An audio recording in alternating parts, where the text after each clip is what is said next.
Welcome back to صبح کی سوچ. آج ہے ورلڈ یوتھ ڈے اور ورلڈ یوتھ ڈے میں ہم ایک منفرد چیز کی بات کریں گے, ایک منفرد طرح سے آپ کو ایک نوجوان سے بات کروائیں گے. لیکن اس سے پہلے ہم حسنین بات کریں گے, بہت ہی اہم اور امپورٹنٹ فیصلہ آج آنے والا ہے. وہ فیصلہ کیا ہے؟ سیاست سے ریلیٹڈ ہے لیکن فیصلہ بہت اہم ہے جو ہم اب ڈسکس کر رہے ہیں. تو سپریم کورٹ میں ووٹوں کی دوبارہ گنتی سے متعلق فیصلہ آج سنایا جائے گا, جبکہ چیف جسٹس پاکستان جسٹس قاضی فائز عیسیٰ سربراہی کریں گے اور 3 رکنی بینچ آج یہ فیصلہ سنانے جا رہا ہے. آپ کو پتا ہے کہ یہ فیصلہ حسنین کون سا ہے؟ جب سے الیکشنز ہوئے ہیں اس کے بعد دھاندلی کا ایک شور تھا.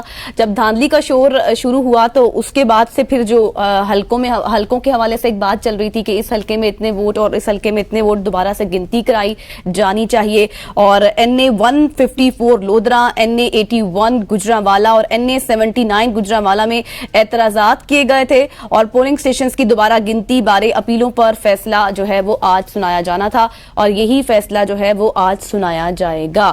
تو اہم فیصلہ ہے. اب فیصلہ کیا آئے گا اور کس طرح سے یہ پھر امپلیمنٹ ہوگا, سب کی نظریں اس فیصلے پر ہیں اور اس متعلق ہمارے ساتھ ہمارے رپورٹر بھی موجود ہوں گے. ہمارے ساتھ موجود ہیں بشارت راجہ سے پوچھیں. راج صاحب بتائیے گا, آج ایک بڑا اہم دن ہے, اہم فیصلہ آئے گا اور ڈیفینیٹلی جب یہ فیصلہ آئے گا, جس طرح غزل نے بات کی, تو یہ مستقبل کے راستے بھی کھولے گا کہ فارم 45 والے چلیں گے یا 47 والے چلیں گے. کیا اپڈیٹس ہے پلیز بتائیے. جی, یہ سپریم کورٹ میں یہ ووٹوں کی دوبارہ گنتی سے متعلق فیصلہ ہے جو آج سنایا جائے گا. اس کیس کی سماعت چیف جسٹس قاضی فائز کی صدرائی میں اس وقت 3 رکنی بینچ نے کی تھی, جس پہ جسٹس محمد علی مظہر اور جسٹس نعیم اختر شامل تھے. لیکن آج جو فیصلہ سنایا جائے گا اس میں جسٹس نعیم اختر افغان اور ان کے ساتھ جسٹس عقیل عباسی ہے. چیف جسٹس قاضی فائز کی صدرائی میں یہ بینچ آج فیصلہ سنائے گا. یہ اصل میں بریک پر NA 154 لودرا, NA 81 گجرانوالہ اور NA 79 گجرانوالہ کے یہ تینوں حلقے ہیں جن پر یہ فیصلہ سنایا جانا ہے. انتخابات سے قبل جب انتخابات ہوئے تھے تو لاہور ہائی کورٹ نے ان جو NA 79 گجرانوالہ حلقہ ہے اس پر لاہور ہائی کورٹ نے جو اسٹے دے دیا تھا. یہ تینوں حلقے بیٹھ پر پاکستان تحریک انصاف کے پاس ہے, یہاں سے ان کے کینڈیڈیٹ جیتے ہوئے ہیں. لیکن ان حلقوں کے جو مسترد شدہ ووٹوں کا جو تناسب ہے وہ ایک عجیب و غریب قسم کی اس طرح وہ ہے کہ جو جیتنے والے امیدوار ہیں وہ ان سے زیادہ اس کا کوئی تناسب بنتا ہے. تو جو ہارنے والے امیدوار تھے انہوں نے الیکشن کمیشن آف پاکستان میں پہلے اس کے خلاف گئے تھے.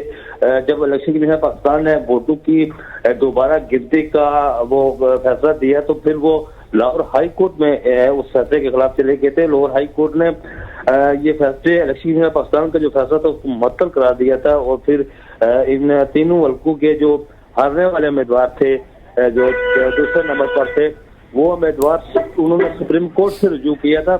اس پر 4 سے 5 سماعتیں ہوئی تھی اور فیصلہ محفوظ کیا گیا تھا جو آج سنایا جائے گا. جی اچھا بشارت, اب یہ جو فیصلہ آج سنایا جائے گا اس حوالے سے آپ کو, جیسے ابھی آپ نے خود کہا کہ PTI کے یہ جو ہے حلقے تھے ان کے امیدوار جیتے تھے, کیا لگ رہا ہے, کیا صفوں میں بات چل رہی ہے, چاہے وہ PTI ہو یا پھر حکومتی صفے ہوں, یا پھر آپ کو کیا لگتا ہے کہ کس طرح کا فیصلہ آ سکتا ہے؟ دیکھیے جی, یہ ایک فیصلہ تو سپریم کورٹ آف پاکستان نے دینا ہے اور یہ ایک قیاس ہے, ایک یہ تاثر پایا جا رہا ہے کہ اگر یہ تینوں حلقے جو ہے وہ جس طرح یہ لگ رہا ہے کہ جو مخصوص نشستوں کا فیصلہ آیا ہے جو 12 جولائی کو فیصلہ آیا تھا جو پاکستان تحریک انصاف کو دی گئی تھی, اس کے بعد یہ ایک تاثر پایا جا رہا تھا جی کہ کسی نہ کسی طریقے سے وہ جو مخصوص نشستیں پاکستان تحریک انصاف کو دی گئی ہیں اس کے الٹرنیٹ کہیں نہ کہیں سے جو وہ نشستیں ہیں وہ کسی نہ کسی طرح نون لیگ کو دی جائیں گی. تو یہ قیاس ہے, لیکن بہرحال یہ فیصلہ کا تو سپریم کورٹ آف پاکستان نے کرنا ہے اور آئین و قانون کے مطابق کرنا ہے. لیکن اگر تھوڑا سا اس کا ٹریک ریکارڈ دیکھا جائے تو پھر آپ کہہ سکتے ہیں کہ جس طرح پہلے جب سے چیف جسٹس قاضی فائز صاحب چیف جسٹس بنے ہیں تو اس وقت سے جو انصاف ہو رہا ہے وہ سب کو نظر آ رہا ہے کہ وہ انصاف کس طرح ہو رہا ہے. ایگزیکٹلی یقینی طور پر یہ فیصلہ تو سپریم کورٹ کرے گی. نظر آ رہا ہے. چلے جی بشارت صاحب نے اپنے الفاظ میں ہمیں بتا دیا کہ کیا کچھ ہونے جا رہا ہے. ہم پریڈکشن تو کر ہی سکتے ہیں, ظاہر ہے یقینی طور پر فیصلہ سپریم کورٹ دے گی, لیکن جو اس وقت صورتحال ہے اس کے پیش نظر ہم نے تھوڑی سی بات کی ہے. صاحب thank you very much for joining us. اور جس طرح میں نے پروگرام کے آغاز میں آپ کو بتایا تھا غزل کہ آج ہمارے ساتھ ایک ایسے شخص موجود ہیں جو کہ فطرت کی خوبصورتی سے گہرا تعلق رکھتے ہیں. فطرت کی خاموش زبان کو سمجھنے والے یہ محب فطرت نہ صرف پودوں کی دلکشی سے متاثر ہیں بلکہ ان کی حفاظت اور افزائش میں بھی گہری دلچسپی رکھتے ہیں. جی ہاں, وہ زمین کی زرخیزی اور فطرت کے حسین توازن کو برقرار رکھنے کے لیے مختلف قسم کے پودے لگاتے ہیں, اور اس کے ساتھ ساتھ وہ پاکستان سوسائٹی کو بھی چلاتے ہیں جہاں وہ دوسروں کو بھی پودوں کی اہمیت اور ان کی فطرت کے ساتھ جڑے رہنے کی ایک ترغیب دیتے ہیں, اور ان کی محنت اور لگن ہمیں فطرت سے قریب تر ہونے کا موقع بھی فراہم کرتی ہے. ہمارے ساتھ موجود ہیں جی اسد صاحب, ہمارے ساتھ موجود ہیں حسنین, ان سے بات کریں گے. جی ہاں اسد, سب سے پہلے تو آپ سے یہی پوچھیں گے کہ کون سے پودے جو ہیں وہ گھروں میں لگانے چاہیے, ہمیں آکسیجن فراہم کرتے ہیں, اور آپ کا ان سب سے تعلق کب سے جڑا ہوا ہے؟ اسد, آپ کو ہماری آواز آ رہی ہے؟ اسد آپ کی آواز ہمیں نہیں آ رہی, ذرا دیکھیے گا کوئی میوٹ وغیرہ نہ کیا ہوا آپ نے. اور جو ہی اسد کے ساتھ ہمارا رابطہ ہوگا ہم آپ کی طرف اسد کی طرف آپ کو واپس لے کے جائیں گے. لیکن کیونکہ یہ جو ٹاپک ہے اٹس ویری امپورٹنٹ, کیونکہ آج ورلڈ یوتھ ڈے بھی ہے, تو نوجوان نسل کا اس میں کتنا کردار ہونا چاہیے, کتنا آگے بڑھ چڑھ کر حصہ لینا چاہیے, پودے لگانے چاہیے, یہ بھی ایک اہم سوال ہے. ایگزیکٹلی, کیونکہ ہم نے دیکھا ہے کہ نوجوان آج کل نہ بکس کی طرف جاتے ہیں, نہ پودے کی طرف جاتے ہیں, نہ کھیتی باڑی کی طرف جاتے ہیں. وہ زیادہ سے زیادہ اپنے گیجٹس کے ساتھ جڑے ہوتے ہیں, سوشل میڈیا پہ جڑے ہوتے ہیں, ڈفرینٹ ایپس پہ موجود ہوتے ہیں. لیکن اس لمحے میں کیونکہ جو ہی ہماری اسد آپ کو آواز آ رہی ہے؟ اسد آپ کو ہماری آواز آ رہی ہے؟ میرا خیال اسد کو تو ہماری آواز آ رہی ہے, لیکن جس طرح ہمیں خبریں مل رہی ہیں اوپر پی سی آر سے کہ اسد بتائیے گا, ہمارا سوال تو آپ نے سن لیا.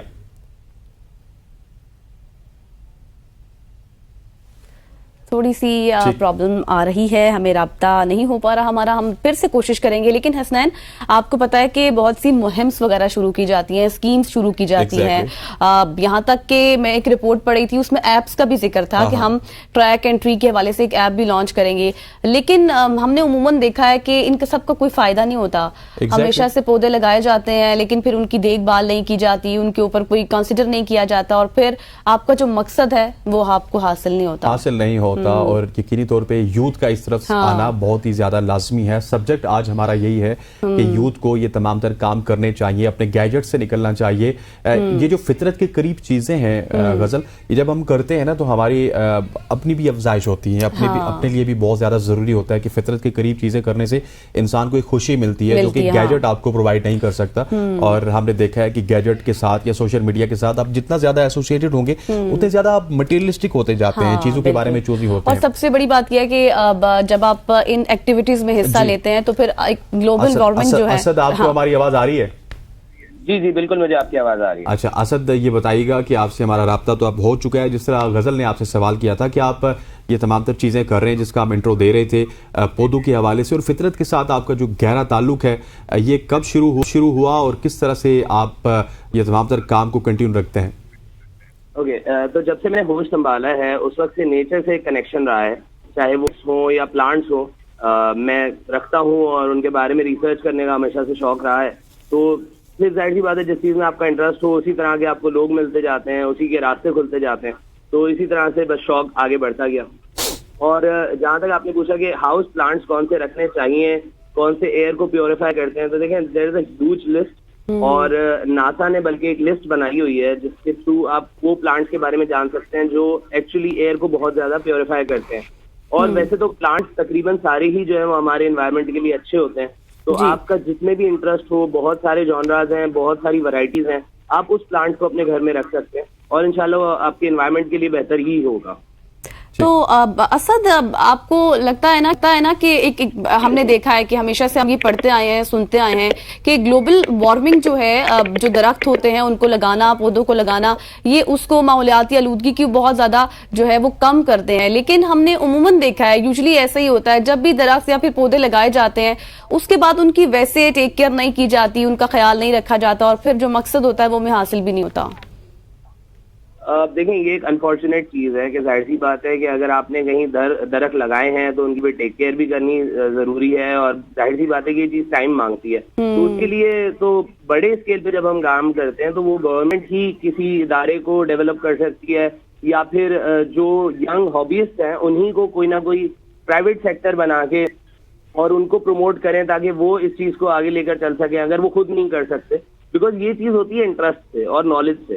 اب ظاہر سی بات ہے کہ اگر آپ کسی کو ہائر کرتے ہیں تو اس کے پاس پروبیبلی وہ والی نالج نہ ہو شاید اور وہ اس طرح سے اس انٹرسٹ سے اس چیز کو مینٹین نہ کر سکے. تو اگر گورنمنٹ اچھی سیلریز پرووائڈ کرے تو ینگ لڑکے ہیں جو اس چیز میں جانا چاہیں گے اور وہ کام کیوں نہیں کریں گے. ویسے ینگ لڑکے تو جو اس چیز میں جانا چاہتے ہیں اسد آپ کی طرح کے لڑکے وہ مشعل راہ ہیں سب کے لیے کیونکہ آج ہم نے دیکھا جس طرح میں غزل سے بات کر رہا تھا کہ زیادہ تر لوگ تو گیجٹس کے ساتھ سوشل میڈیا کے ساتھ اپنی ایسوسیشن رکھے ہوئے ہیں. اس طرح کے کام تو ہمیں پاکستان میں اکا دکا لوگ ہی کرتے ہوئے نظر آتے ہیں. نہیں دیکھیں لوگ کافی ہیں لیکن اگر ہم کمپیئر کریں نا اوور آل لوگوں سے اوور آل تو پھر وہ آپ کی 10% بھی نہیں بنے گی نا سر. ایگزیکٹلی تو دس از دا ایشو. اب یہ ایشو کہاں سے شروع ہوتا ہے؟ دیکھیں یہ ایشو ہوتا ہے گراس روٹ لیول سے شروع کہ جب ہم اسکولز میں بچوں کو نیچر اسٹڈیز نہیں پڑھائیں گے جب ان کو سکھائیں گے نہیں بتائیں گے نہیں ہمارے یہاں نیچر سے ریلیٹڈ کوئی ٹاپک نہیں آتا اور ان کو سکھایا نہیں جاتا تو جب ان کو سکھایا نہیں جائے گا ان کو پتہ نہیں چلے گا تو پھر وہ آگے چل کے اس طرف جائیں گے نہیں. یقینی طور پر اور ہمارا یہ ہمارا قدرت کا ایک انمول تحفہ ہے جو ہمیں اللہ تعالیٰ کی طرف سے عطا کیا گیا ہے لیکن ہم پھر بھی درختوں کو کاٹ دیتے ہیں. ہم یہ نہیں سوچتے کہ آنے والی نسلوں کے لیے ہم اس کو کتنا زیادہ یہ افیکٹیبل ہو سکتا ہے.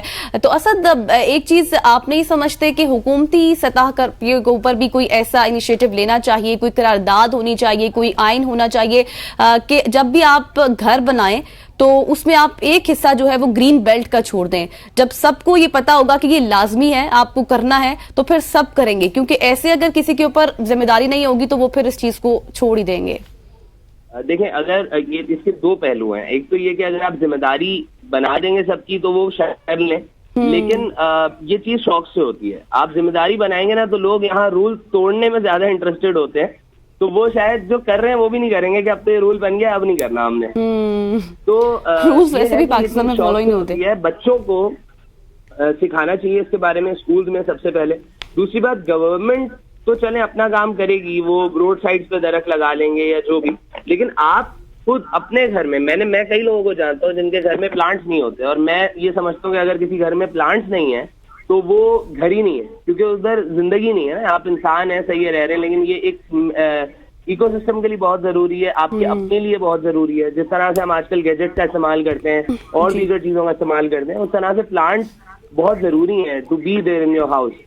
اچھا اسد صاحب آپ کی جو بیک سائڈ پہ بالکل پلانٹ لگے ہوئے میں جاننا چاہوں گا کہ کون کون سے پلانٹس ہیں اور یہ کہاں سے آپ نے لائے کیونکہ آپ کی تو ہابی بھی مجھے لگتی ہے اور ان میں کون سے اسپیشل پلانٹس ہیں ذرا دکھا بھی سکتے ہیں. آپ کو مستری ہم آپ کو فل ونڈو پہ بھی دکھا سکتے ہیں اگر آپ ہمیں پراپر اس کا انٹروڈکشن کروانا چاہیں. ہاں شور. یہ دیکھیں یہ بونزائے ہیں.